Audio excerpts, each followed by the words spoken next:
નમસ્કાર દોસ્તો, world inbox એકેડેમીની આ ડિજિટલ પ્લેટફોર્મ પર આપ સૌનું હાર્દિક સ્વાગત છે.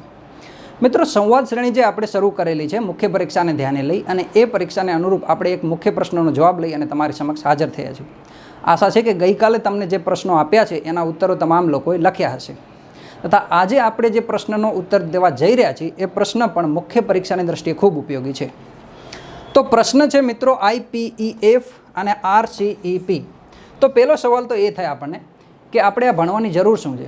રિજનલ કોમ્પ્રિહેન્સિવ ઇકોનોમિક પાર્ટનરશિપ આ એક આંતરરાષ્ટ્રીય દેશોનું FTA છે, ફ્રી ટ્રેડ એગ્રીમેન્ટ. FTA શું છે એનો પણ આપણને આજે જવાબ મળશે.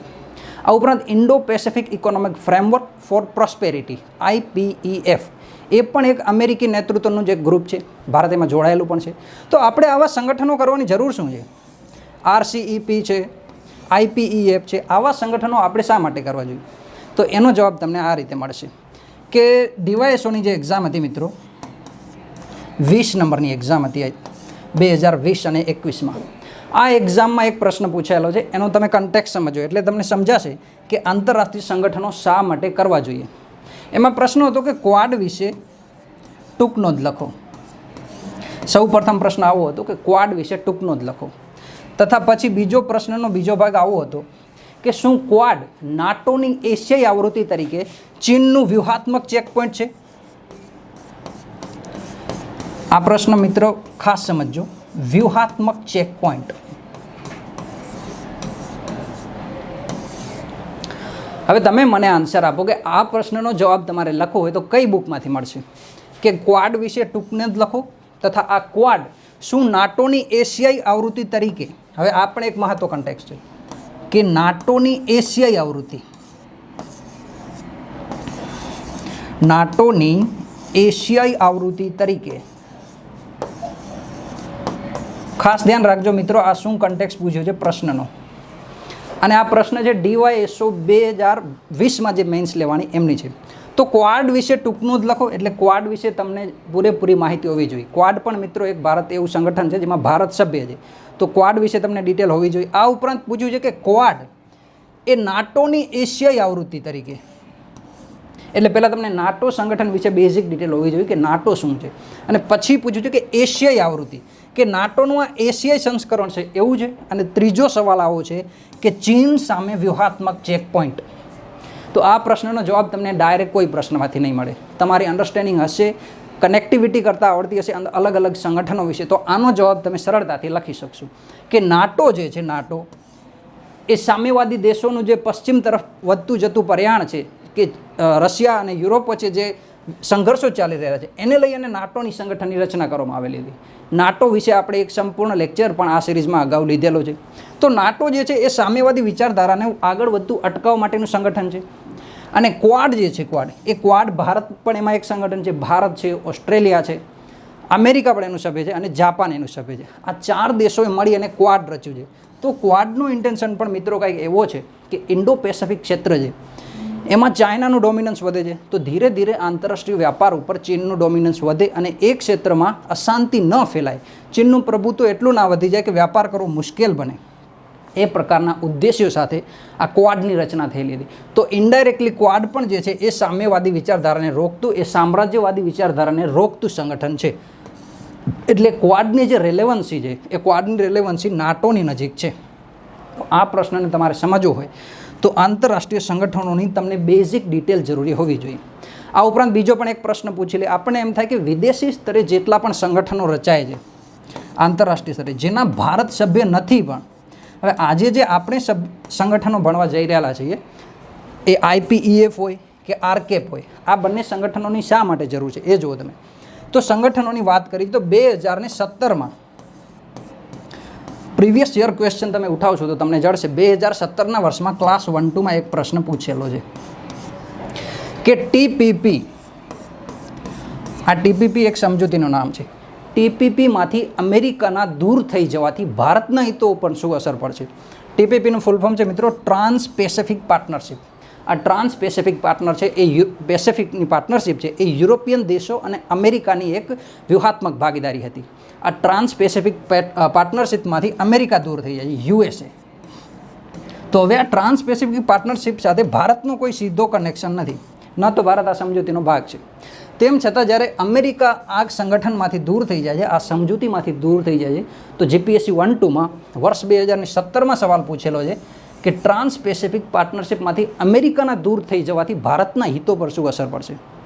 ઇનડાયરેક્ટલી કહેવાનો મિનિંગ મિત્રો એટલો જ છે કે આઈઆર છે, ઇન્ટરનેશનલ રિલેશન, એમાં કોઈ મોટા સંગઠનો હોય, એમાં કોઈ ફેરફારો આવતા હોય તો એ સંગઠનો મુખ્ય પરીક્ષાની દ્રષ્ટિએ ખૂબ મહત્ત્વપૂર્ણ બની જતા હોય છે. અને આ જ રીઝન છે કે આજે આપણે જે છે એ Indo Pacific economic framework for prosperity અને RCEP, regional comprehensive economic partnership, આના જેવા સંગઠનો વિશે ડિટેલમાં ડિસ્કસ કરવા જઈ રહ્યા છીએ. તો શરૂઆત કરીએ મિત્રો. IPEF વર્સિસ આરકેપ, આના ફૂલ ફોર્મ પણ યાદ રાખો મિત્રો. આના ફૂલ ફોર્મ 2-5 વખત જરૂર પડે તો લખી નાખો, પણ યાદ જરૂર રાખવા. મુખ્ય પરીક્ષામાં જ્યારે તમે પ્રશ્નોના જવાબ લખતા હોય છો તો પહેલી વખત જ્યારે તમે લખો છો IPEF, તો આનું વિસ્તૃત ફોર્મ તમારે લખવું પડશે. એનું ફૂલ ફોર્મ લખવું પડશે કે તમે કયા સંગઠનની વાત કરવા જઈ રહેલા છો. આ ઉપરાંત એવું જ છે આરકેપનું પણ એવું જ છે કે તમારે એ લખવું પડશે. તો પહેલી વખત જોઈએ તો IPEFનું ફૂલ ફોર્મ છે મિત્રો Indo Pacific economic partnership for prosperity. Indo Pacific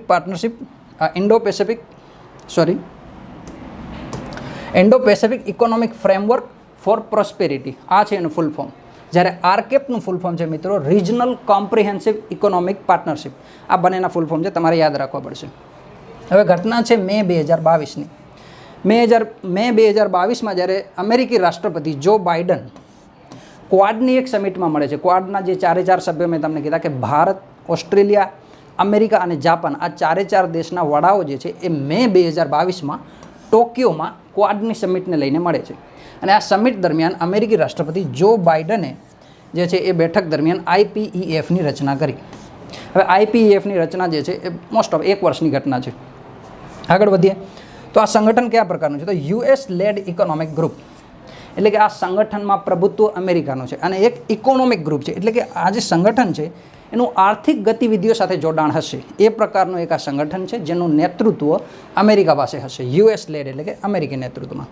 આ ઉપરાંત મહત્ત્વની ઘટના શું છે કે ગ્લોબલ GDP, આખા વિશ્વની જે GDP છે એના 40% જે છે શેર એ આ ભારત સહિત 14 દેશો જે ઇન્ડો પેસિફિક ઇકોનોમિક ફ્રેમવર્કના સભ્યો છે એ સભ્ય દેશોની મળી અને એ 40% GDP વિશ્વ GDPની થાય છે. એટલે આર્થિક દ્રષ્ટિએ જે આ સંગઠન છે એ ખૂબ મજબૂત હશે એમ કહી શકાય. આગળ વધીએ મિત્રો. તો હવે 4 પિલાર એટલે શું? ફોર એક્ઝામ્પલ IPEF છે એ કયા સિદ્ધાંતો ઉપર કામ કરશે, કયા ઉદ્દેશ્યોને ટાર્ગેટમાં લઈને કામ કરશે.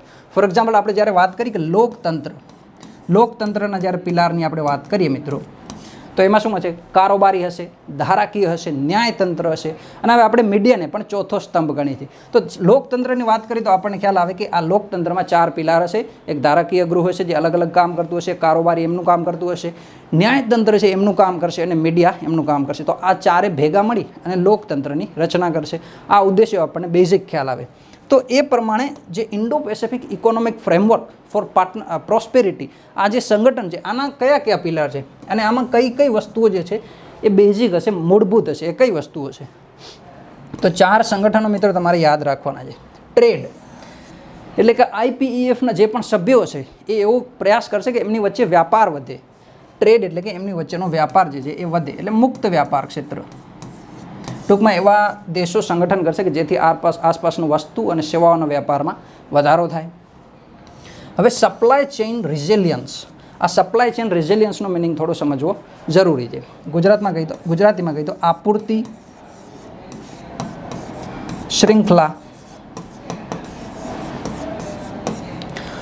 શૃંખલા લવચિકપણું.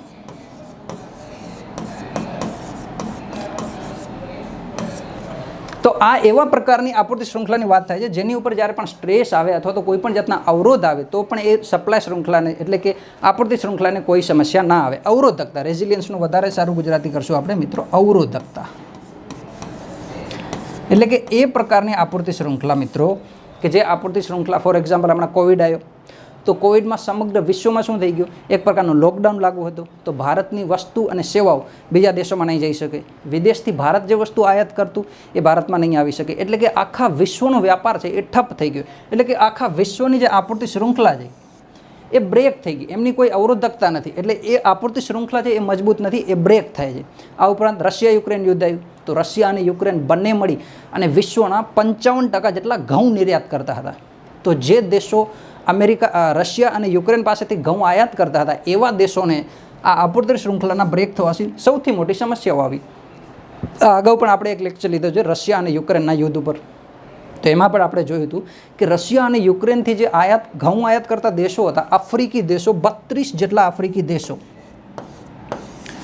32 જેટલા આફ્રિકી દેશો એ બંને દેશો પાસેથી ઘઉં આયાત કરતા હતા. અને ઘઉં આયાત કરીને એ લોકો શું કરતા? ખાદ્ય આપૂર્તિ, એટલે કે એ તમામ દેશોની ખાદ્ય સુરક્ષા જે છે એ રશિયા અને યુક્રેન ઉપર નિર્ભર હતી.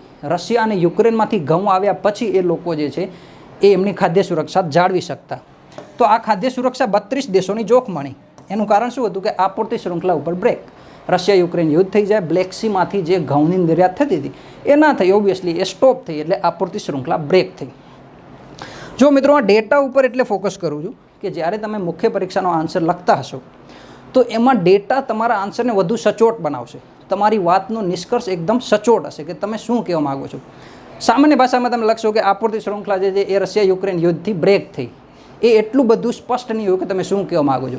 પણ જ્યારે આ મુદ્દો તમે લખશો કે આપૂર્તિ શૃંખલા બ્રેક થવાનો મિનિંગ રશિયા યુક્રેનથી જે છે એ ઘઉં નિર્યાત કરતા હતા દેશો, એ દેશો આફ્રિકામાં 32 દેશોની ખાદ્ય સુરક્ષા સુનિશ્ચિત કરતું હતું. અને રશિયા યુક્રેન વચ્ચેના યુદ્ધથી આ દેશોની ખાદ્ય સુરક્ષા જોખમાઈ, કારણ કે આપૂર્તિ શૃંખલા બ્રેક થઈ.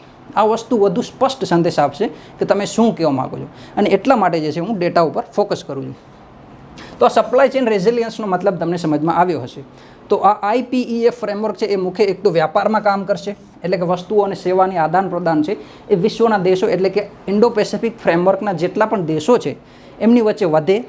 આ ઉપરાંત સપ્લાય ચેઇન રેઝિલિયન્સી, એટલે કે COVID-19 હોય, રશિયા યુક્રેન યુદ્ધ જેવા સંકટો હોય, તો IPEFના દેશો વચ્ચેનો જે વ્યાપાર છે વસ્તુઓ અને સેવાઓનો એ રોકાય નહીં, એ પ્રકારની એક આપૂર્તિ શૃંખલા સુનિશ્ચિત કરશે. આ ઉપરાંત આ બે મેજર છે પિલાર. ત્રીજો પિલાર જોઈએ તો મિત્રો ક્લીન એનર્જી અને ડીકાર્બોનાઇઝેશન. આ બંને કોન્સેપ્ટ ખૂબ મહત્વના છે. ક્લીન એનર્જી એટલે શું? સ્વચ્છ ઉર્જા. ગુજરાતી કરીએ તો આપણે સ્વચ્છ ઉર્જા એટલે શું? પાણીથી ધોયેલી ઉર્જા, એવી ઉર્જાની વાત નથી. સ્વચ્છ ઉર્જા એટલે એવા ઉર્જા સ્ત્રોતો કે જે ગેરજીવાશ્મ બળતણોથી મળતા હોય. આ ગેરજીવાશ્મ બળતણો એટલે કે જીવાશ્મ બળતણો ના હોય. જીવાશ્મ બળતણોમાં આપણે કયા કયા બળતણોનો ઉપયોગ કરીએ આપણને સૌને ખ્યાલ છે. પેટ્રોલ, ડીઝલ, કુદરતી ગેસ, એ પ્રકારના તમામ ઉર્જા સ્ત્રોતો કે જે નજીકના સમયમાં ખૂટી જશે અથવા તો જેમનો જથ્થો છે એ ફિક્સ છે, એવા જીવાશ્મ ઇંધણો છે. તો એવા ઇંધણો ઉપર નિર્ભર ના હોય એવી ઉર્જા હોવી જોઈએ તમારી. જેમ કે સોલાર એનર્જી, આના ઉપર કામ કરો. સૂર્ય ઉર્જા, વિન્ડ એનર્જી. આ ઉપરાંત જળ ઉર્જા એટલે કે વોટર એનર્જી. ઘણા બધા તમે જળ વિદ્યુત મથકો પર જોયા હશે. આપણે અહીંયા જે સરદાર સરોવર ડેમ છે એ ડેમ ઉપર પણ ઘણા બધા આપણે જળ વિદ્યુત મથકો આવેલા છે. તો એ પ્રકારનો પાણીનો ધોધ હોય ત્યાં એનર્જી ઉત્પન્ન કરો. તો ક્લીન એનર્જીનો મિનિંગ એવો છે મિત્રો કે એ એનર્જી છે જે એ ગેરજીવાશ્મ ઉર્જા સ્ત્રોતો ઉપર ડિપેન્ડ છે. અખૂટ ઉર્જા હશે, જેમ કે આ સોલાર એનર્જી છે તો ક્યારે ખતમ નથી થવાની. વિન્ડ એનર્જી, વોટર એનર્જી, આ પ્રકારની તમામ જે ઉર્જા છે એ ક્યારેક ખતમ નથી થવાની. તો એ પ્રકારના ઉર્જા સ્ત્રોતોનો તમે વિકાસ કરો. Clean energy. ડીકાર્બોનાઇઝેશન. આ ડીકાર્બોનાઇઝેશન શબ્દ ખૂબ વિસ્તૃત છે. ડીકાર્બોનાઇઝેશનનો મિનિંગ છે કે આર્થિક પ્રવૃત્તિઓ તમારી એવી હોવી જોઈએ કે જેમાંથી જે છે એ ઉત્સર્જન ના થતું હોય. કોનું ઉત્સર્જન ના થતું હોય? તો greenhouse gases. Greenhouse ગેસીસનું ઉત્સર્જન ના થતું હોય એ પ્રકારની તમારી તમામ આર્થિક પ્રવૃત્તિઓ હોવી જોઈએ. આપણે જોઈએ કઈ કઈ આર્થિક પ્રવૃત્તિઓ. ફોર એક્ઝામ્પલ આપણે કૃષિ જોઈએ તો કૃષિમાંથી કાર્બન ડાયોક્સાઇડ છે, કાર્બન મોનોક્સાઇડ છે, આ પ્રકારના ઝેરીલા વાયુઓ કે જે તાપમાન વધારવા માટે જવાબદાર છે એ પ્રકારના જે વાયુઓ છે એ ઉત્સર્જન થાય છે. પરિવહન જોઈએ આપણે તો પરિવહનમાં પણ તમે જાણો છો પેટ્રોલ, ડીઝલ, આ પ્રકારના જીવાશ્મ ઇંધણોનો ઉપયોગ થાય છે અને એનાથી જે છે એ ગ્રીન હાઉસ ગેસીસ જે છે એ ઉત્સર્જિત થાય છે. તો આ પ્રકારની સમસ્યા આવે છે મિત્રો. તો એ ડીકાર્બોનાઇઝેશનનો મિનિંગ એવું છે કે તમારી આર્થિક પ્રવૃત્તિ એવી હોવી જોઈએ જેનાથી કરીને કાર્બન ફૂટપ્રિન્ટ ના હોય અને એના ગ્રીન હાઉસ ગેસીસ છે એનું ઉત્સર્જન ના થતું હોય. તો આ પ્રકારના પ્રયાસો કોણ કરશે? IPEFમાં જોડાયેલા જે દેશો છે એ આ પ્રવૃત્તિઓ પણ કામ કરશે. આ ઉપરાંત ટેક્સીસ, અલગ અલગ દેશોના જે ટેક્સીસ ફોર્મેટ છે એના ઉપર પણ એ લોકો કામ કરશે. અને એન્ટી કરપ્શન મેઝર, આ એન્ટી કરપ્શન મેઝરનો મિનિંગ છે કે મિત્રો એ દેશોમાં ભ્રષ્ટાચાર ઓછો થાય, ભ્રષ્ટાચાર ઉન્મૂલન થાય એ પ્રકારના પ્રયાસો કરશે આ તમામ દેશો. આગળ વધીએ મિત્રો, તો ભારતનો પક્ષ શું છે? Indo Pacific economic framework for prosperity, આ જે સંગઠન છે એમાં ભારતનો પક્ષ શું છે? હવે આ તમે જોઈ શકો છો, આટલા દેશો છે. આ છે અમેરિકા, આ આપણું ભારત છે, અને આ જાપાન, સાઉથ કોરિયાના દેશો છે. આ જે છે એ ઇન્ડોનેશિયા, એના જેવા દેશો છે. આ ઉપરાંત ઓસ્ટ્રેલિયા, આસિયાન દેશો, ખાસ કરીને મિત્રો ધ્યાન રાખજો, આસિયાન દેશો છે આના, association of South East Asian nation. તો આ પ્રકારના જે દેશો છે આસિયાન દેશો,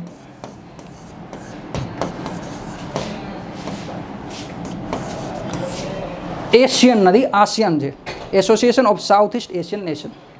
તો આ જે દેશો છે એ એનો પણ સભ્ય છે Indo Pacific economic framework for પ્રોસ્પેરિટીનો. તો કયા કયા દેશો છે એ પણ તમારે ધ્યાન રાખવાના. તો આસિયાન દેશો છે, ઓસ્ટ્રેલિયા છે, ભારત છે, US છે, ચીન જે છે એ આનો સભ્ય નથી. તો ખાસ યાદ રાખજો કે IPEFમાં ચીન એ સમજૂતીનો સભ્ય નથી. હવે ભારતનો પક્ષ શું છે? તો ભારત જે છે એ ટ્રેડનો જ હિસ્સો નથી. હવે આપણે જોયું 4 પિલર, કે આ દેશો છે આ આટલા પિલર ઉપર કાર્ય કરશે. ભારત આનો સભ્ય નથી. જે મુખ્ય પિલર છે, હવે મુખ્ય પિલર કઈ રીતે? ભારતનો તમે જાણતા હશો કે વિશ્વ વેપારમાં ભારતનો હિસ્સો કેટલો છે? 2% કે એનાથી ઓછો. સમગ્ર વિશ્વનો જે આંતરરાષ્ટ્રીય વ્યાપાર થાય છે એમાં ભારતનો હિસ્સો 2% કે એનાથી ઓછો હિસ્સો છે. તો ભારતનો જે મુખ્ય લક્ષ્યાંક શું હોઈ શકે? કે વ્યાપાર વધારો, આંતરરાષ્ટ્રીય દેશો સાથે વધુને વધુ આયાત નિકાસના સંબંધો વિકસે, આ પ્રકારનો ભારતનો હેતુ હોય. અને આ જે ગ્રુપ છે IPEF એ એના 4 પિલરોમાંથી એક પિલર તો એણે એ જ રાખે છે કે વ્યાપાર વધારો. પણ ભારત જે છે એ 8 પિલરનો જે હિસ્સો નથી જેની સૌથી વધુ જરૂર છે. હવે કેમ નથી એનો હિસ્સો એ જોઈએ આપણે. કે આપણે જોયું કે ભાઈ ભારત જે છે એ ટ્રેડ સ્તંભનો હિસ્સો નથી. તો કારણ અહીંયા લખ્યું છે, કારણ બહુ સ્પષ્ટ છે, સમજી શકાય છે. પર્યાવરણ અને શ્રમ માનાંકો, આ બે મુખ્ય રીઝન છે. પર્યાવરણ માનાંકો એટલે શું અને શ્રમ માનાંકો એટલે શું, આપણે આ સમજી ડિટેલમાં. પર્યાવરણ માનાંકો જોઈએ તો હવે જે વિકસિત દેશો છે તમે જોઈ શકો છો, ઓસ્ટ્રેલિયા છે, આ ઉપરાંત અમેરિકા છે, જાપાન છે, સાઉથ કોરિયા છે, આ ઉપરાંત આસિયાન દેશો છે. આ બધા દેશો લગભગ વિકસિત દેશોની શ્રેણીમાં આવે છે. તો એમની પાસે પર્યાવરણ માનાંકો ઉચ્ચ હશે. કઈ રીતે? એમને ત્યાં જે ઉર્જા ખર્ચોમાં આવતી હશે એ મોટાભાગની ઉર્જા કઈ છે? ગેર જીવાશ્મ ઉર્જા સ્ત્રોતોથી. ભારતની તમે જાણતા હોય તો 62% ઉર્જા, ભારતની લગભગ 62% ઉર્જા તો કોલસા ઉપર નિર્ભર છે હાલમાં. અને કોલસો ભારત જે છે એ આત્મનિર્ભર નથી. કોલસો ત્રીજા ભાગનો જે ઉચ્ચ ગુણવત્તાનો કોલસો હોય છે એ ભારત આયાત કરે છે વિદેશોથી. તો ભારતની 62% ઉર્જા જે છે એ તો કોલસા ઉપર નિર્ભર છે. તો ઓબ્વિયસલી ગ્રીન હાઉસ ગેસીસનું જે ઉત્સર્જન છે એ થવાનું. આ ઉપરાંત ભારતમાં જે પરિવહન ક્ષેત્ર છે, આ પરિવહન ક્ષેત્ર છે કે જે વાહન વ્યવહાર આ પ્રકારના છે એમાં પણ મુખ્યત્વે કેવું જીવાશ્મ ઇંધણ યુઝ થાય છે? તો પેટ્રોલ અને ડીઝલ. આ ઉપરાંત આપણે વાત કરીએ EVsની, કે હવે ભારત જે છે એ ઇલેક્ટ્રિકલ વ્હીકલ્સ અપનાવી રહેલું છે. કે ભારતમાં લગભગ 1%ની આસપાસ જે છે એ 2030 સુધીમાં તમામ વ્હીકલ ઇલેક્ટ્રિકલ વ્હીકલ થઈ જશે. આ પ્રકારની આપણે વાત કરી છે. તો EVsમાં પણ ભારતની સમસ્યા શું છે? કે આ EVsમાં જે છે એ લિથિયમ આયન બેટરીઝ આવે છે. Lithium ion battery. હવે આ લિથિયમ આયન બેટરીને ચાર્જ કરવાની વાત આવે તો લિથિયમ આયન બેટરીને ચાર્જ કરવા માટે ઇલેક્ટ્રિસિટી જોઈએ. એ ઇલેક્ટ્રિસિટી ક્યાંથી આવશે? આ કોલસાથી ઉત્સર્જિત કરવાની. તો આપણે ઉલટા કાન પકડ્યાવાળું કામ કર્યું કે પહેલાં જે છે એ કોલસાનું આપણે દહન કરશું, એમાંથી એનર્જી ઉત્પન્ન કરશું અને એ એનર્જીથી બેટરી ચાર્જ કરી એનાથી વાહન ચલાવશું. તો એના વસ્તુ થઈ કે આપણો જે કોલસો ઉત્સર્જન છે એ સેમ ટુ સેમ રહેશે. એટલે ભારતના પર્યાવરણ માપદંડો એટલે કે ભારતની અર્થવ્યવસ્થા છે એ કાર્બન ગહેન છે, કાર્બન ઇન્ટેન્સિવ ઇકોનોમી છે. એટલે ભારતની જે અર્થવ્યવસ્થા ઉપર પર્યાવરણ માપદંડો જે એમણે લગાડ્યા હશે, જે યુરોપિયન દેશો અથવા તો આ વિકસિત દેશોએ જે લગાડ્યા હશે એ આપણી માટે પોસિબલ નથી. આપણે ભારતમાં સ્ટીલ ઉત્પાદન ખૂબ થાય છે. તો આ સ્ટીલ ઉત્પાદન થાય છે. આ સ્ટીલ ઉત્પાદનમાં જે એનર્જી એટલે કે સ્ટીલ ઉત્પાદનના જે પ્લાન્ટ હોય એમાં જે એનર્જી જરૂર હોય એ એનર્જી ક્યાંથી આવશે? તો કોલસાથી આવશે. અને જે પશ્ચિમના દેશો છે કે વિકસિત દેશો છે એ હાલમાં શું શરૂઆત કરેલા છે કે પર્યાવરણને જે અનુરૂપ હોય એવી જ ઉર્જાની તમે યુઝ કરો. તો એ પ્રકારની એક સમજૂતી પણ છે, જો તમને ખ્યાલ હોય. CBAM ખૂબ ચર્ચાનો મુદ્દો પણ છે હાલમાં મિત્રો, આના વિશે થોડું ગૂગલ જરૂર કરી લેજો તમે. કાર્બન બોર્ડર એડજસ્ટમેન્ટ મિકેનિઝમ, આ કાર્બન બોર્ડર એડજસ્ટમેન્ટ મિકેનિઝમ છે એ યુરોપિયન યુનિયનની એક સમજૂતી છે, અથવા તો એમ કહી શકો એક પર્યાવરણીય માનાંક છે યુરોપિયન યુનિયનનો. એમાં શું થવાનું છે કે કાર્બન બોર્ડર એડજસ્ટમેન્ટ મિકેનિઝમ એમ કહે છે કે ધારો કે આ યુરોપ છે, તમારી વસ્તુ જો યુરોપમાં આવતી હોય તો એ વસ્તુના ઉત્પાદનમાં કોઈ પણ સ્તરે આ કોલસા જેવા જે જીવાશ્મ બળતણો છે એનો યુઝ જ ના થવો જોઈએ. એટલે કે ભારત ધારો કે સ્ટીલ બનાવે છે, અને સ્ટીલ ભારતને યુરોપમાં નિર્યાત કરવું છે, તો સ્ટીલ જો ભારતને યુરોપમાં નિર્યાત કરવું છે તો સ્ટીલના ઉત્પાદનમાં કંઈ કોલસાનો ઉપયોગ ના થયેલો હોવો જોઈએ. જો કોલસાનો ઉપયોગ થયેલો હશે તો એ કાર્બન બોર્ડર એડજસ્ટમેન્ટ મિકેનિઝમ અનુસાર એના ઉપર વધારાનો ટેક્સ લગાવવામાં આવશે, અને જો વધારાનો ટેક્સ લગાવવામાં આવશે તો ભારતની પ્રોડક્ટ છે એ મોંઘી થશે, અને મોંઘી વસ્તુ વેચાય ઓછી. બેઝિક ઇકોનોમી છે, તમને પણ ખ્યાલ છે. તો ભારત જે છે એ હવે વિકસિત દેશોના જે પર્યાવરણીય માપદંડો છે, ઓબ્વિયસલી ભારત એક વિકાસશીલ વ્યવસ્થા છે, તો ભારતના વિકાસમાં કોલસાનો ભૂમિકા અવશ્ય રહેવાની. તો આ પર્યાવરણ માપદંડો ભારત એટલા કઠોર ના સ્વીકારી શકે કે જેટલા અમેરિકા અને જે ઓસ્ટ્રેલિયા જેવા વિકસિત દેશો છે એ એક્સેપ્ટ કરી શકે. તો એ રીઝન છે કે ભારત જે છે એ ટ્રેડનો હિસ્સો નથી બન્યો. ટ્રેડનો હિસ્સો ના બનવાનું એક કારણ છે પર્યાવરણીય માનાંકો. અને બીજો જે કારણ છે એ છે શ્રમ માનાંકો. તો શ્રમ માનાંકો શું છે એ આપણે જોઈએ. મિનિમમ વેજીસ એક્ટ, આનું નામ મોસ્ટ ઓફ લોકોએ સાંભળેલું હશે. મિનિમમ વેજીસ એક્ટ, ન્યૂનતમ મજૂરી કાનૂન. તો આ ન્યૂનતમ મજૂરી કાનૂન છે ભારતની અને આ પશ્ચિમના દેશોની એક સમાન નહીં હોય. ભારત એટલા ઉન્નત મિનિમમ વેજીસ એક્ટ નહીં સ્વીકારી શકે જેટલા વિકસિત દેશો સ્વીકારે છે. બીજું, ભારતમાં જે છે એ 14 થી 18 વર્ષના બાળકો, આર્ટિકલ નંબર પોલિટીમાં આર્ટિકલ નંબર 23-24 તમે જોશો તો બાળ મજૂરીને એટલે કે બાળ મજૂરીને સંરક્ષણ આપતા એ પ્રકારના અધિકારો આપેલા છે કે બાળ મજૂરી તમે ના કરાવી શકો, એમનું બાળકોનું શોષણ ના કરી શકો. પણ આપણે શું કીધું કે 14 થી 18 વર્ષના જે બાળકો છે આ બાળકોને તમે ગેરજોખમી કાર્યમાં રોજગારી ઉપર રાખી શકો. એટલે કે એમના પિતાની દુકાન હોય તો ત્યાં 15 વર્ષનો બાળક બેસી શકે, એમાં કોઈ મૂળભૂત અધિકારોનું હનન નહીં થાય. તો આપણે 14 થી 18 વર્ષના બાળકોને જે છે એ વ્યવસાયિક કાર્યો કરવાની અંશતઃ છૂટ આપેલી છે. જ્યારે ILO International Labour Organisation ILO એ સ્પષ્ટ કીધું છે કે 18 વર્ષથી જેમની ઉંમર નાની છે એ બાળક છે, અને આ બાળક કોઈ પણ જાતના વ્યવસાયિક કામમાં નહીં જોડાય, એના સામે તમે કોઈ પણ જાતની મજૂરી નહીં કરાવી શકો. તો આ પ્રકારનું જો આપણે ડેફિનેશન સ્વીકારીએ તો ઓબ્વિયસલી ભારત પાસે એ સક્ષમતા નથી કે 14 થી 18 વર્ષના બાળકોને જે છે એ કામમાંથી પ્રતિબંધ, એ લોકોના કામ કરવા ઉપર પ્રતિબંધ લગાવી દે. ઘણા લોકોના જે પરિવારમાં છે એ 14 થી 18 વર્ષના બાળકો જે છે એ પરિવારની જવાબદારી સંભાળતા હોય, તો 14 થી 18 વર્ષના બાળકોને જો તમે કામમાં ના રાખો, એના ઉપર પ્રતિબંધ લગાવો તો આ લોકોની રોજગારી ખોરવાય. તો ભારત જે છે એ પ્રકારના શ્રમ માનાંકો જે છે એક્સેપ્ટ કરવા માટે હજી તૈયાર નથી કે જે પ્રકારના માપદંડો અમેરિકા, ઓસ્ટ્રેલિયા, જાપાન, ન્યૂઝીલેન્ડ એના જેવા વિકસિત દેશો જેટલા ઉન્નત શ્રમ માનાંકો સ્વીકારે છે એટલા ઉન્નત શ્રમ માનાંકો ભારત હાલમાં સ્વીકારી શકે એમ નથી. તો આ મુખ્ય બે કારણ હતા. એક તો પર્યાવરણને લગતી જે પણ બાબતો આ વિકસિત દેશોએ રાખેલી છે એનું અનુપાલન પણ ભારતથી અત્યારે હાલમાં નહીં થઈ શકે, અને બીજું જે છે એ શ્રમના પણ જે એ લોકોએ નિર્ધારિત કરેલા છે માપદંડો એ ભારત અત્યારે એક્સેપ્ટ કરવા માટે રેડી નથી. એટલે ભારતે જે છે એ ટ્રેડ સ્તંભનો હિસ્સો બનવાનું નથી પસંદ કર્યું. હવે IPEFની કેટલીક બીજી પણ સમસ્યાઓ છે. ભારત હાલમાં આ ગ્રુપમાં જોડાયેલું છે, પણ ભારત સામે પણ કેટલીક સમસ્યાઓ છે. પહેલાં એના સભ્યો જોઈ લઈ. આ આસિયાન દેશો છે મિત્રો, Myanmar, Vietnam, Laos, Philippines, Cambodia અને આટલા ઇન્ડોનેશિયા, થાઇલેન્ડ, આ પ્રકારના જે દેશો છે, આ તમામ દેશો જે છે એ ASEAN association of South East Asian nation. તો આસિયાન દેશો છે, આસિયાનના કેટલાક દેશો છે એ IPEFમાં પણ છે, અને આસિયાનના જ કેટલાક દેશો છે RCEP એટલે કે રિજનલ કોમ્પ્રિહેન્સિવ ઇકોનોમિક પાર્ટનરશિપ. તો RCEP અને IPEFમાં બંનેમાં જે છે આસિયાનના દેશો છે. તો એકવાર કયા દેશો જે છે એ આસિયાન ગ્રુપમાં જોડાયેલા છે એ જરૂર જોઈ લેવું, ગૂગલ કરીને મેપમાં પણ જોઈ લેવું. પ્રિલિમ માટે ડીવાયએસઓને હવે માત્ર 85 દિવસ જ્યારે રહ્યા છે તો પ્રિલિમ ઉપર પણ એક નજર રાખવી જોઈએ. તો આ પ્રિલિમ માટે જે છે આ પ્રકારના ક્વેશ્ચન સૌથી વધારે ઇમ્પોર્ટન્ટ હોય છે, અને જ્યારે આવે ત્યારે આપણને ખ્યાલ આવે છે કે આસિયાનનો દેશ કેમ પૂછાયેલો. કારણ એ જ હોય કે આસિયાન ખૂબ ચર્ચામાં હોય, એટલે આપણે જે છે એ ગૂગલમાં જઈ અને આખો મેપ એક વખત સ્પષ્ટ રીતે જોઈ લેવું, કયા કયા દેશો એના સભ્યો છે એ પણ એક વખત જોઈ લેવું. હવે આઈપીએફની સમસ્યા શું છે? તો ચાઇના ઉપર નિર્ભરતા છે. કોની? આસિયાન દેશોની. મિત્રો, આસિયાન દેશો છે એ ચાઇનીઝ એલાય માનવામાં આવે છે, એટલે કે ચાઇના સમર્થિત દેશો છે. એ ચાઇનાની ઇકોનોમી સાથે મજબૂત રીતે જોડાયેલા છે. એમના આર્થિક સંબંધો છે, રિજનલ સંબંધો છે, એ ચાઇના સાથે મજબૂતાઈથી જોડાયેલા છે. તો એ લોકો એ પ્રકારના કાર્ય નહીં કરે કે ચાઇનાની ઇકોનોમીને નુકસાન થાય. તો એ લોકો જ્યારે ચાઇના ઉપર આટલા બધા નિર્ભર છે, તો શું એ આઈપીએફમાં પોતાની મજબૂત ભાગીદારી દાખવશે? એ પણ મોટો સવાલ છે કે જ્યારે આરસીઈપી ગ્રુપમાં આ તમામ દેશો સભ્યો જોડાયેલા છે, તો શું એ આઈપીએફમાં પણ એટલી જ મજબૂત ભાગીદારી નોંધાવશે? જો મિત્રો, થોડો કોમ્પ્લેક્સ મુદ્દો છે પણ સમજવાનો છે. અત્યારે આપણે જે વાત કરી છે એ મુખ્ય આ બે સંગઠનો સામે છે. આરસીઈપી અને આઈપીઈએફ. મુખ્ય પરીક્ષામાં જ્યારે જશો ત્યારે આ પ્રકારના શબ્દો તમને મળશે, તો એનાથી વાકેફ રહેવું જરૂરી.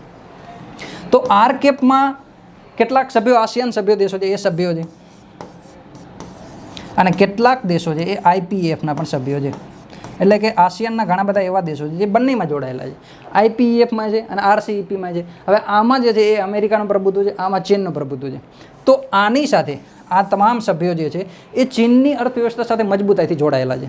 તો હવે ચીનની અર્થવ્યવસ્થા સાથે સારા એવા આર્થિક સંબંધો છે, તો શું એ આ અમેરિકાનું ડોમિનન્સ ધરાવતા ગ્રુપમાં એટલી જ સક્રિયતાથી ભાગીદારી નોંધાવશે? આ સવાલ છે. એટલે આ પ્રકારની સમસ્યાઓ છે.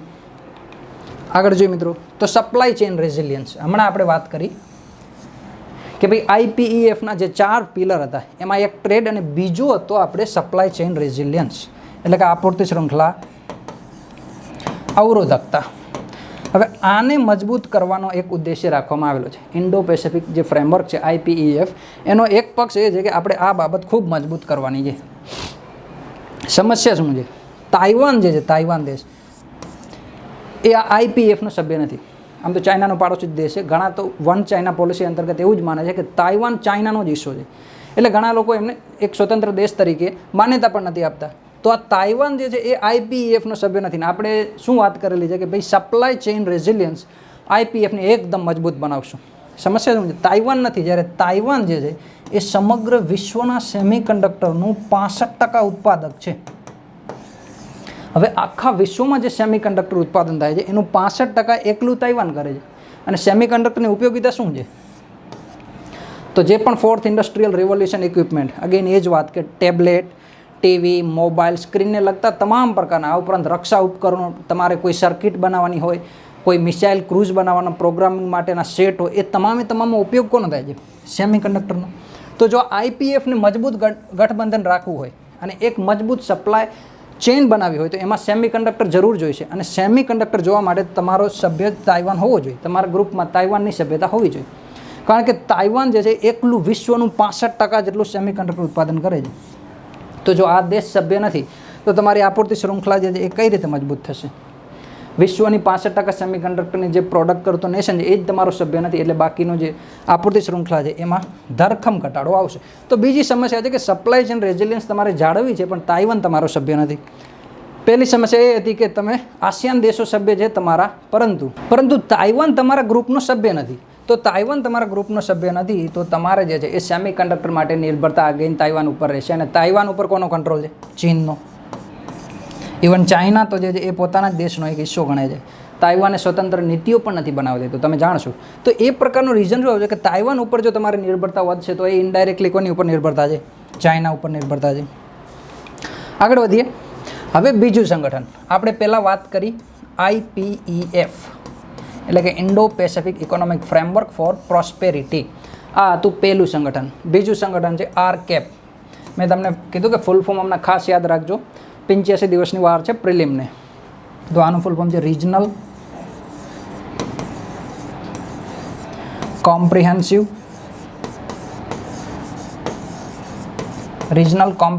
Economic partnership.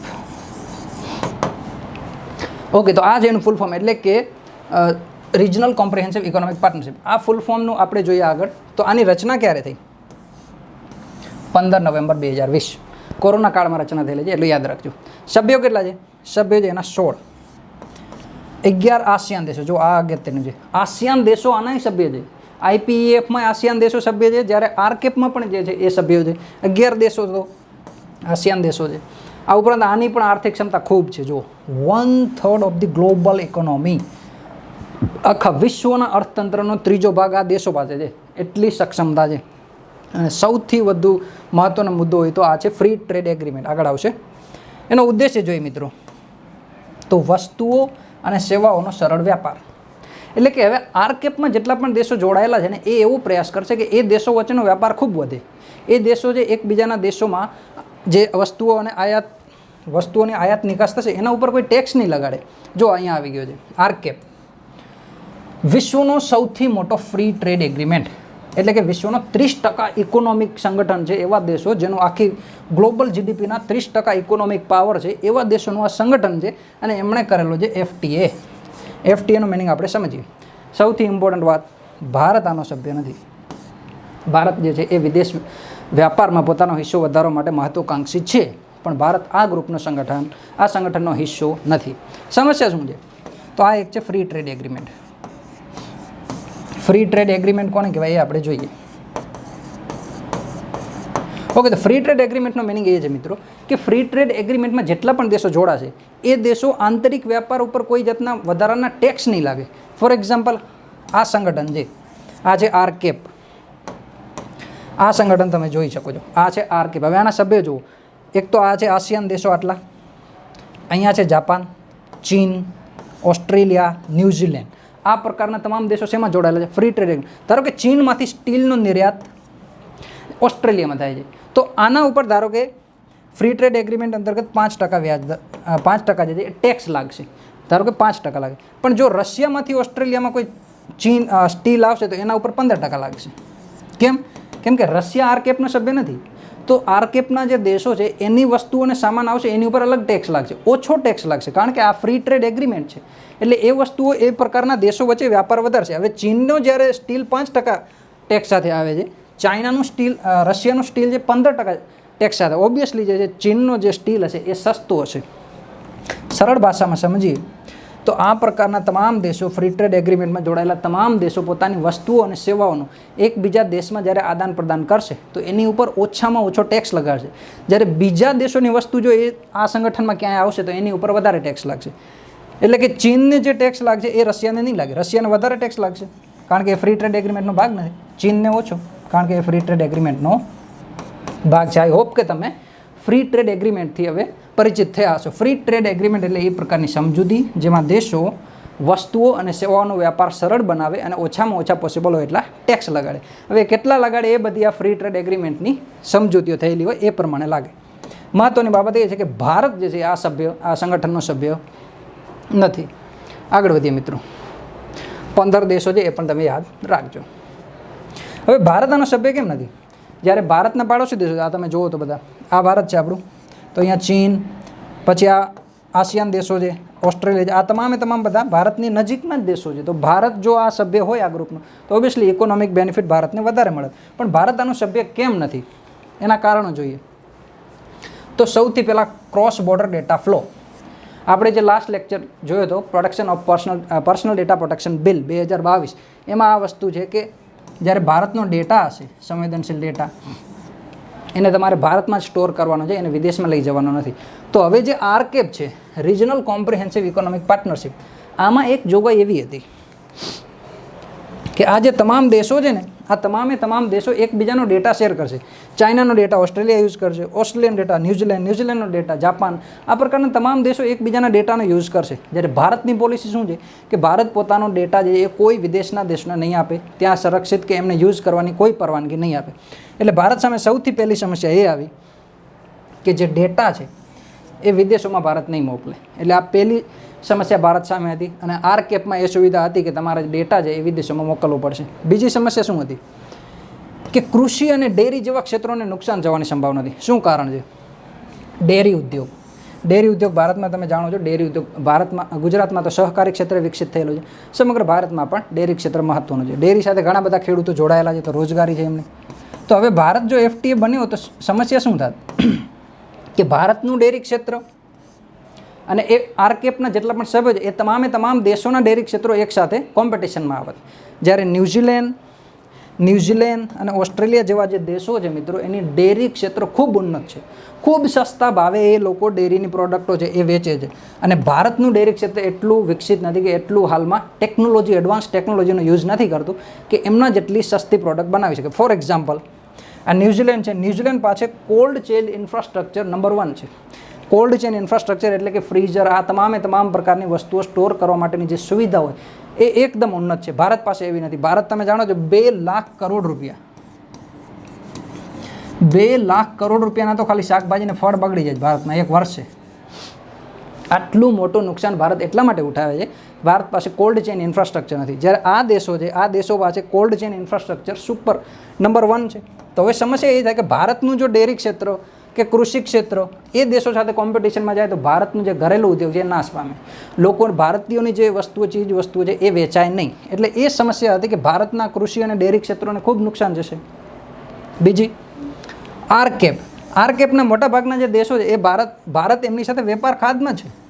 એટલે કે ભારત એ દેશો પાસેથી આયાત ખૂબ કરે છે, નિર્યાત કંઈ નથી કરતું. આ દેશો છે એની પાસેથી આયાત કરે છે, નિર્યાત નથી કરતું. એટલે ભારતનો જે વ્યાપાર છે એમની સાથે નકારાત્મક છે એકદમ. ભારત એ લોકો સામે વ્યાપાર ખાધમાં છે, એ સમસ્યા છે. બીજી શું સમસ્યા છે, એટલે જો આરકેપમાં ભારત જોડાય તો હજી એ દેશોની વસ્તુ હજી સસ્તી બનશે અને એ દેશોની વસ્તુઓ ભારતમાં હજી વધારે આવશે અને ભારતની જે વેપાર ખાધ છે એ વધશે હજી જો એ આરકેપનો સભ્ય બનશે તો. ત્રીજી શું સમસ્યા છે, આ મુદ્દાઓ યાદ રાખજો મિત્રો. મુખ્ય પરીક્ષામાં કે એસેમાં સીધા લખી શકશો તમે. શું સમસ્યાઓ હતી કે ભારત આરકેપમાં ન જોડાણું? તો ક્રોસ બોર્ડર ડેટા ફ્લો, આ તમામ ક્ષેત્રોને નુકસાન જવાની સમસ્યા. આરકેપમાં ભારત વેપાર ખાધમાં છે ઓલરેડી. બીજું, ચીનને જો એક બાદ કરી દે તો તમામ દેશો સાથે ઓલરેડી ભારત ફ્રી ટ્રેડ એગ્રીમેન્ટમાં જોડાયેલું છે. આરકેપ શું છે? આરકેપ એક ફ્રી ટ્રેડ એગ્રીમેન્ટ છે. તો ફ્રી ટ્રેડ એગ્રીમેન્ટ તો ઓલરેડી ભારતે કરેલા છે તમામ દેશો સાથે. આ ચીનને બાદ કરી દો તમે તો આ તમામ દેશો સાથે ભારતે ઓલરેડી ફ્રી ટ્રેડ એગ્રીમેન્ટ કરેલા છે. તો પછી આ નવા ફ્રી ટ્રેડ એગ્રીમેન્ટ કરવાની કોઈ જરૂર નથી. એટલે આરકેપનું જે છે એ હાલમાં કોઈ પ્રાસંગિકતા નથી રહેતી જ્યારે ઓલરેડી ફ્રી ટ્રેડ એગ્રીમેન્ટ ભારતે કરેલા છે. અને સૌથી મહત્ત્વની મિત્રો ઓટો ટ્રિગર મિકેનિઝમ. આ ઓટો ટ્રિગર મિકેનિઝમની ભલામણ ભારતે કરી હતી આરકેપમાં કે આ પ્રકારની એક મિકેનિઝમ બનાવો તમે. એ મિકેનિઝમ શું છે? ધારો કે ચાઇના છે, ચાઇનામાંથી રમકડા ભારતમાં આયાત થાય છે. ચાઇનીઝ લોકો ખૂબ સસ્તા રમકડા બનાવે છે એટલે ભારતનો રમકડા જે ઉદ્યોગ છે એ નાશ પામશે. ભારતના રમકડા કોઈ ખરીદશે નહીં કારણ કે વધારે પડતી કિંમતના હશે. ચાઇનીઝ રમકડા સસ્તા હશે તો ઓબ્વિયસલી એ લોકો વધારે. હવે સમસ્યા શું થાય છે? ચાઇનાના રમકડા એટલા ભારતમાં આવશે કે ભારતના જે રમકડા છે એ સંપૂર્ણપણે ભારતની બજારમાંથી બહાર ફેંકાઈ જશે અને એ ભારતનું વેપાર જે ખાદ છે, વેપાર ખાદ ચીન સાથે એ ખૂબ વધી જશે. તો ભારતે શું કીધું કે આપણે એક એ પ્રકારની મિકેનિઝમ બનાવી કે ચાઇનામાંથી રમકડા ભારતમાં આવે છે, ધારો કે X કરોડ કે આનાથી કોઈ પણ મોટી રકમ, એક રકમ નિર્ધારિત કરીએ કે એક સીમા નિર્ધારિત કરી કે જો એનાથી વધારે વસ્તુઓ એ દેશમાં જશે તો એના પછી એનો વધારે ટેક્સ લગાડવામાં આવશે. એ પ્રકારની એક સીમા નિર્ધારિત કરીએ. આ પ્રકારનો પ્રસ્તાવ ભારતે રાખ્યો. માત્ર ચીન માટે નહીં, આ એક ઉદાહરણ આપું છું કે કોઈ પણ દેશમાંથી એક વસ્તુ બીજા દેશમાં જાય છે તો એ કેટલા પ્રમાણ સુધી એમાં ઓછો ટેક્સ લગાડવો? આરકેપની સુવિધા શું છે કે એકબીજા દેશો ઉપર આપણે ઓછો ટેક્સ લગાડશું. તો હવે ભારતે એમ કીધું કે એક વસ્તુ બીજા દેશમાં એટલા મોટા પ્રમાણમાં જાય કે બીજા દેશનું સંપૂર્ણ અર્થવ્યવસ્થા નુકસાન પામે. એવું ના કરીએ, આપણે એક સીમા રાખી કે આટલા કરોડ કે આટલી સીમા પછી એના પછી જો વધારાની આયાત કરવામાં આવશે તો એના ઉપર વધારે ટેક્સ લગાડશું. આરકેપ અંતર્ગત જે સુવિધા છે એ પ્રમાણે ટેક્સ નહીં લગાડીએ. તો ઓટો ટ્રિગર મિકેનિઝમ છે એ હતી મિત્રો કે કોઈ દેશ જે છે એ સંપૂર્ણ આયાત નિર્ભર ના થઈ જાય કે ભારત રમકડા આયાત કરે છે તો લાખો કરોડ રૂપિયાના આયાત કરી લે તેમ છતાં એના ઉપર ઓછો ટેક્સ લગાડવો પડે, એ પોસિબલ નથી. તો ભારતે ઓટો ટ્રિગર મિકેનિઝમ લાગવાની એક ભલામણ કરી પણ આરકેપમાં એ ભલામણ સ્વીકારવામાં ના આવી. તો આ 5 મુદ્દા મુખ્ય હતા. ભારતની આ 5 સમસ્યાઓ હતી આરકેપમાં જોડાવાથી, એટલે ભારત ના જોડાણું. તમને જાણીને નવાઈ લાગશે મિત્રો, 2009થી આરકેપની વાત ચાલતી હતી. વર્ષ 2009થી આરકેપની ચર્ચાઓ ચાલુ હતી. ભારત દેશ છે, આસિયાન છે, ચીન છે, આ તમામ દેશો આરકેપની વાત કરતા હતા અને એનું ફોર્મ્યુલેશન ફાઇનલ જે ફ્રેમ તૈયાર થઈ એ વર્ષ 2019માં થઈ. એટલે કે ભારતે RCEP સાથે લગભગ 10 વર્ષો સુધી વાટાઘાટ કરી કયા પ્રકારનો FTO બનાવવાનો છે. આ બધી વાતો જે આ 10 વર્ષમાં થયેલી છે, પણ એ RCEPમાં માન્ય ના રાખવામાં આવી અને છેલ્લે ભારતે RCEPમાંથી વિથડ્રો કર્યું. આગળ જોઈએ મિત્રો, ઘરેલું ઉદ્યોગોની રક્ષા. RCEPમાં ભારતની સમસ્યાઓ ઘરેલું ઉદ્યોગોની રક્ષા એટલે જે ડેરી અને જે કૃષિ જેવા ક્ષેત્રો છે એમની રક્ષા ભારત નહીં કરી શકે. એક બીજો મહત્વનો વર્ડ છે, આ કીવર્ડ છે એ મેં રેડ અક્ષરથી લખેલા છે કે જેની ઉપર તમારું ધ્યાન સરળતાથી કેન્દ્રિત થઈ ગયું છે. રૂલ્સ ઓફ ઓરિજિન એટલે શું? તો રૂલ્સ ઓફ ઓરિજિનની સરળ ભાષામાં સમજીએ તો મિત્રો, કયા દેશમાં એ વસ્તુ ઉત્પાદિત થયેલી છે એ વસ્તુ એ દેશની વસ્તુ છે, એના માટે આપણે આ નિયમ છે રૂલ્સ ઓફ ઓરિજિન. ધારો આપણે ઉદાહરણથી સમજીએ. ધારો કે આ ચાઇના છે, ચાઇના જે કોઈ વેક્સિન બનાવે છે XYZ વેક્સિન. ચાઇનાને ખબર છે કે ભારત જે છે એ વેક્સિન ઉપર વધારે ટેક્સ લગાડે. ભારત શું કરશે? ચાઇના શું કરશે? ચાઇના પોતાની તમામ વેક્સિન છે એ શ્રીલંકા મોકલી દેશે. શ્રીલંકા ઉપર સ્ટીકરને આ તેને બધું લગાડશે અને શ્રીલંકામાંથી ભારતમાં આવશે. તો ભારત શ્રીલંકા ઉપર એટલો ટેક્સ નહીં લગાડે જેટલો ચીન ઉપર લગાડતો છે. ભારત અને શ્રીલંકાના જે આર્થિક દેશો સંબંધો છે એ પ્રમાણે ભારત એની ઉપર ઓછો ટેક્સ લગાડતો છે. તો ચાઇના શું કરશે? પોતાનો તમામ સામાન શ્રીલંકાથી ઇન્ડિયા, શ્રીલંકાથી ઇન્ડિયા, એટલે તમામ જે વસ્તુ છે એ શ્રીલંકા થ્રુ ભારતની ઇકોનોમીમાં પહોંચી જશે. એટલે એ વસ્તુ આપણે એમ કહેવાય છે કે શ્રીલંકાથી આયાત કરી છે. હકીકતમાં જે છે એ ચાઇનાથી શ્રીલંકા ગઈ અને શ્રીલંકાથી ભારત આવી. તો ભારતે શું કીધું કે રૂલ્સ ઓફ ઓરિજિન, આ રૂલ્સ લઈ આવો કે જો ચાઇના તમામ વસ્તુ શ્રીલંકામાં મોકલે છે, શ્રીલંકામાં થોડી ઘણી એમાં સુધારા વધારાથી ભારતમાં આવે છે, તો એ વસ્તુ અમે શ્રીલંકાથી આયાત નથી કરી, એ વસ્તુ ચીનથી આયાત કરેલી ગણાશે. એટલે કે એ વસ્તુનો મુખ્ય ઉત્પાદક દેશ કયો છે એના ઉપર જે છે ફોકસ કરવામાં આવશે. આ પ્રકારનો એક ભારતે જે છે પ્રસ્તાવ રાખે તો RCEP સામે કે આ રૂલ્સ ઓફ ઓરિજિન નિયમ આપણે લાગુ કરશું RCEPમાં, પણ એના ઉપર પણ દેશો જે છે એ સહમત થયા નહીં અને ભારતે જે છે એ RCEPમાંથી લાસ્ટમાં વિથડ્રો કરવાનું થયું. આગળમાંથી તો ભારતને શું લાભ થાત જો ભારત આની સાથે જોડાઈ ગયું હોત રિજનલ કોમ્પ્રિહેન્સિવ ઇકોનોમિક પાર્ટનરશિપમાં? તો ભારતને લાભ શું થાત? તો કોવિડની અસરમાંથી ભારત બહાર આવી જત, એ પ્રકારનો લાભ થતો. શું કોવિડની અસર હતી? તો જો મિત્રો, હું તમને એટલે જ કહું છું કે તમે જ્યારે ડેટા સાથે કોઈ વસ્તુ રજૂ કરશો ને તો એકદમ સ્પષ્ટ હશે કે શું કોવિડની અસર શું થઈ ભારતની ઇકોનોમી. હવે આપણે એમ સીધું લખીએ કે કોવિડથી ભારતની ઇકોનોમીને નુકસાન ગયું. આમાં કોઈ વસ્તુની સમજણ ના થાય કયા ક્ષેત્રમાં નુકસાન થયું, આર્થિક નુકસાન ગયું, જાનમાલનું નુકસાન ગયું, કયા નુકસાનની વાત થાય. આમાં સીધો લખો કે ભારતની 2000 વર્ષની GDP છે એ -6.6% હતી. આ આંકડો તમને બધી વસ્તુ પ્રદર્શિત કરશે કે ભારતની ઇકોનોમી છે એ નકારાત્મક હતી 6.6%. આટલું નુકસાન ભારતને ગયું. તો એટલે હું કહું છું કે ડેટા લેડ આન્સર રાઇટિંગ, જેટલી તમારી ડેટા લેડ આન્સર રાઇટિંગ હશે એટલો તમને લાભ થશે મિત્રો. એટલા માટે ડેટા ઉપર થોડી ફોકસ વધારે હોવી જોઈએ. બિગ બટ પુઅર ઇમેજ, જો રેડ અક્ષરે જેટલું પણ લખેલું છે એ કી પોઈન્ટ છે. બિગ બટ પુઅર ઇમેજમાંથી બહાર આવી શકે. હવે ભારત જે છે એ વિશ્વની 5મી સૌથી શક્તિશાળી અથવા તો વિશાળ અર્થવ્યવસ્થા છે. હમણાં તાજેતરમાં જ આપણે જે છે એ બ્રિટનને આર્થિક રીતે પાછળ છોડ્યું અને કદની દ્રષ્ટિએ સમગ્ર વિશ્વની 5મી મોટી અર્થવ્યવસ્થા બન્યા. પણ સમસ્યા શું છે? ભારત હજી કયા દેશો ગણાય છે? વિકાસશીલ દેશોની શ્રેણીમાં આવે છે કે ભારત જે છે એક વિકાસશીલ દેશ છે અને ભારતમાં ગરીબીનું પ્રમાણ ખૂબ વધારે છે, ભૂખમરાનું પ્રમાણ ખૂબ વધારે છે. આ પ્રકારની ભારતની એક ઇમેજ છે કે ભારત એક ગરીબ દેશ છે. પણ જો ભારત RCEPમાં જોડાય તો RCEPમાં મોટાભાગના દેશો જે આર્થિક રીતે સશક્ત છે. ભારતની જે પર કેપિટા ઇન્કમ છે, માથાદીઠ આવક છે, હાલમાં બાંગ્લાદેશની સમકક્ષ છે. એટલે તમે સમજી શકો કે ભારતની જે છે આર્થિક દ્રષ્ટિએ એક પુઅર ઇમેજ બનેલી છે કે ભારત એક ગરીબ દેશ છે.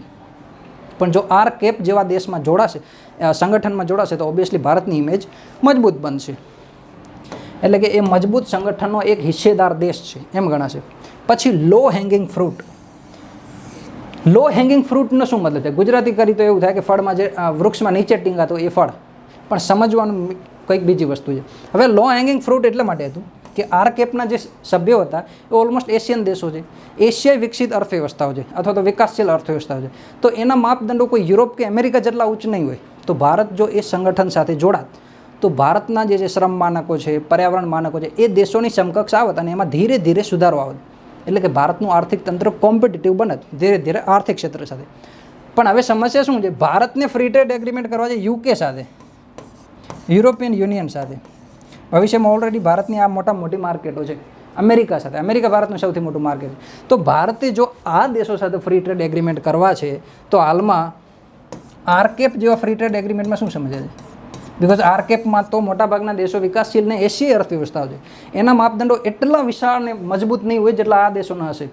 તો જો આ દેશો સાથે ભારત કોમ્પિટિટિવ વલણ અપનાવશે તો ઓબ્વિયસલી ભારતની કોમ્પિટિટિવનેસ આ ક્ષેત્રો સાથે ધીરે ધીરે સમકક્ષ આવશે. તો આ એક લો હેંગિંગ ફ્રૂટ હતું.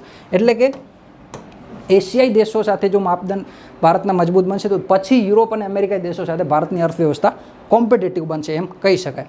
આપણે વાત કરીએ આગળ કાર્બન બોર્ડર એડજસ્ટમેન્ટ મિકેનિઝમની.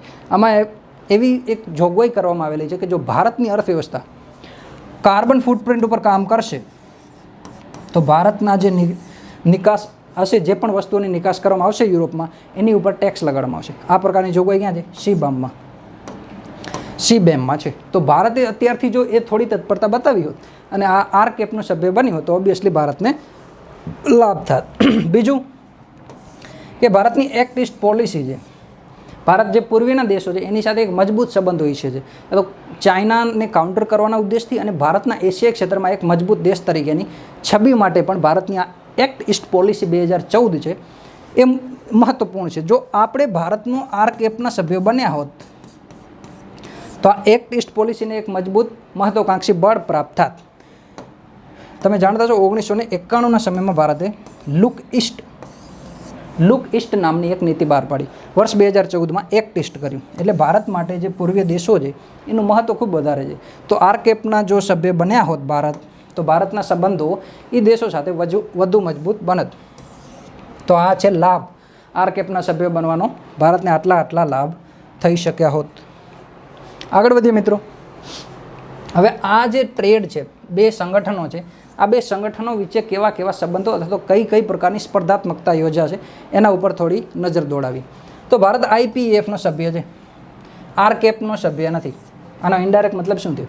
આઈપીએફમાં પ્રભુત્વ કોનું છે? ડોમિનન્સ કોનું છે? યુએસએ, મેન લીડર દેશ. આરકેપમાં ચીના. તો ચાઇના જે છે એ પ્રભુત્વ ધરાવે છે આરકેપમાં. અમેરિકા છે આઈપીએફમાં ખૂબ મજબૂત છે. તો ઇનડાયરેક્ટલી આ લડાઈ કોની થઈ? યુએસએ વર્સિસ ચીન. એટલે આ બંને સંગઠનો ભલે અલગ અલગ હોય પણ ઇનડાયરેક્ટલી પ્રભુત્વની દ્રષ્ટિએ અમેરિકા વર્સિસ ચાઇના જ છે. તો આ એક કોલ્ડ વોર જેવી સિચ્યુએશન થઈ. તો ભારત હવે જો આનો સભ્ય બનશે અને આનો સભ્ય નહીં બને તો ભારત જે છે એ અમેરિકાનો એલાય બનશે. એટલે કે અમેરિકાનો સહયોગી બનશે અને ચાઇનાના વિરોધી દેશ તરીકેની એક છબી ઉત્પન્ન થશે. તો ભારત સામે એ પણ સમસ્યા છે કે આઈપીએફનો સભ્ય બની અને આરકેપનો સભ્ય ના બનવો ઇનડાયરેક્ટલી અમેરિકા અને ચીનની લડાઈમાં વચ્ચે પડવા જેવી બાબત થશે. એટલે કે ભારત અમેરિકાનો તો સહયોગી બનશે પરંતુ ચીનના એક વિરોધી દેશ તરીકેની ઇમેજ ઉત્પન્ન કરશે. કમ્પેરિઝન જોઈ લે મિત્રો. જો સીધો કમ્પેરિઝનનો પ્રશ્ન આવે તો અહીંયા ચીનનું નેતૃત્વ છે, સામે યુએસએનું છે. અહીંયા યુએસએ સભ્ય નથી તો સામે ચીન સભ્ય નથી. લાર્જેસ્ટ એફટીએ છે એટલે કે ફ્રી ટ્રેડ એગ્રીમેન્ટ છે. હવે ફ્રી ટ્રેડ એગ્રીમેન્ટનું ગુજરાતી જોશો મિત્રો તો મુક્ત વ્યાપાર સમજૂતી છે, મફત નથી. આ ફ્રી છે. આ ફ્રીનું ગુજરાતી મફત નથી, મુક્ત છે. એટલે કે વ્યાપાર વચ્ચેના જે અવરોધો છે એ એકદમ ઓછા છે. સરળતાથી માલ અને સામાનની જે છે એ વ્યાપાર થઈ શકશે. એટલા માટે અહીંયા શબ્દ છે ફ્રી એટલે કે મુક્ત વ્યાપાર સમજૂતી છે. જ્યારે આ આઈપીએફ છે એમાં કોઈ ટેરિફ કટ કે ફ્રી ટ્રેડ કે વસ્તુઓ અને સેવાના સરળ આદાન પ્રદાન એવી કોઈ જોગવાઈ નથી. એના ઉપર કોઈ માર્કેટ એક્સેસ કે ભારતની વસ્તુઓ સરળતાથી અમેરિકાના માર્કેટમાં પહોંચી શકે, અમેરિકાની વસ્તુઓ અલગ દેશોમાં જઈ શકે, એ પ્રકારની કોઈ વાતચીત નથી. માત્ર ને માત્ર પર્યાવરણ અને શ્રમ માપદંડો આ પ્રકારની વાત કરવામાં આવેલી છે. તો આ કમ્પેરિઝન પણ તમારે યાદ રાખવું જરૂરી છે. હવે ભારતની સમસ્યા શું છે હાલમાં? તો એક તો એ જ સમસ્યા છે કે આ ચીન વર્સિસ અમેરિકાનું એક સંઘર્ષ ના બની જાય અને ભારત એક દેશનું સભ્ય બને અને બીજા દેશની દુશ્મનાવટ લઈ લે, એ પ્રકારની ભારતની સમસ્યા છે કે ટ્રેડ વોરનો હિસ્સો ના બની જાય. તો ભારતની એક દુવિધા આ પણ છે કારણ કે આમાં જે આઈપીએફમાં આપણે વાત કરી ચાઇના અમેરિકા અને આમાં ચાઇના મજબૂત છે તો ઇનડાયરેક્ટલી યુએસએ વર્સિસ ચાઇના થઈ શકે. બીજી સમસ્યા છે મિત્રો જીએમ સીડ્સ અને ફૂડ ઉપર આઈપીએફનો ખૂબ ભાર છે. જીનેટિકલી મોડિફાઈડ સીડ્સ અને ફૂડ. આ જીનેટિકલી મોડિફાઈડનો મિનિંગ કાંઈ નથી મિત્રો. જે પણ પાકના બીજ હોય મિત્રો એ બીજ ઉપર બીજના જે જીન હોય એ જીનમાં ફેરફારો કરવામાં આવે અથવા તો બે બીજ લેવામાં આવે, એના જીનોને ક્રોસ પોલિનાઇઝેશન જેવી પ્રક્રિયા કરવામાં આવે અને એક નવું જીન પેદા કરવામાં આવે. તો નવું જીન પેદા કરવાની શું જરૂર છે? એક જીન હતું તો એ જીન એટલા માટે પેદા કરવામાં આવે કે જે આબોહવા પરિવર્તન થાય છે અથવા તો કોઈ ક્ષેત્રમાં વધુ વરસાદ પડતો હોય, વધુ ગરમી પડતી હોય, એ પ્રકારની જે ચરમમોસમી ઘટનાઓ છે એનો સામનો સરળતાથી કરી શકે એ પ્રકારના જીન પેદા કરવા માટે શું કરવામાં આવે? જીનેટિકલી મોડિફાઈડ સીડ્સ પેદા કરવામાં આવે, લેબમાં આ પ્રકારના સીડ પેદા કરવામાં આવે. તો હવે ભારત જે છે એ જીએમ સીડ્સ અને ફૂડને કોઈ જાતની પરવાનગી નથી આપતું. ભારતમાં માત્ર એક, યાદ રાખજો મિત્રો, પ્રિલિમની દ્રષ્ટિએ ખૂબ ઉપયોગી છે, જીએમ પાક માત્ર એક, કપાસ. ભારતમાં માત્ર ને માત્ર એક કપાસને જ જીનેટિકલી મોડિફાઈડ સીડ્સની અત્યારે પરવાનગી છે, બીજા કોઈ પાકને હાલમાં નથી. જીએમ મસ્ટર્ડની પ્રક્રિયા ચાલુ છે પણ હજી સુધી જે છે એ પરવાનગી મળી નથી. અને કપાસમાં કયું? BT cotton. પ્રિલિમની દ્રષ્ટિએ ખાસ મિત્રો યાદ રાખજો કે બીટી કોટન જે છે એ જીનેટિકલી મોડિફાઈડ સીડ્સ છે અને એને ભારતમાં ઉગાડવાની, વેચાણ કરવાની એ તમામ સુવિધાઓ મળે છે, પરવાનગી મળે છે. બીજા કોઈ પણ પાકને જીએમ પાક તરીકે પરવાનગી નથી. ત્રીજી આપણે વાત કરી કે શ્રમ માનકો જે છે એ આઈપીએફમાં ખૂબ ઊંચા છે, પર્યાવરણ માનકો પણ ખૂબ વધારે ઊંચા જાળવેલા છે. ભારત એટલા ઉચ્ચ માપદંડો જાળવવા માટે હજી પણ તૈયાર નથી. આગળની રાહ, તો ભારતે શું કરવાનું જોઈએ? આઈપીએફમાં સભ્ય બનવું, આરસીઈપીમાં સભ્ય બનવું, શું કરવાનું? તો ભારતે પોતાના હિતોને સર્વોપરી રાખવા જોઈએ કે જ્યાં પણ પોતાના હિત જળવાશે એ ગ્રુપના અમે સભ્ય બનશું.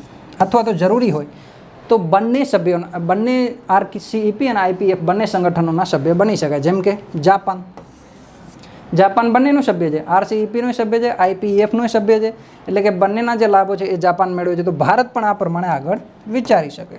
અને જો આપણે આ પ્રકારે કામ કરશું તો એસડીજી 8 એટલે કે ડિસન્ટ વર્ક અને ઇકોનોમિક ગ્રોથ ભારતની અર્થવ્યવસ્થાને લાભ પહોંચશે.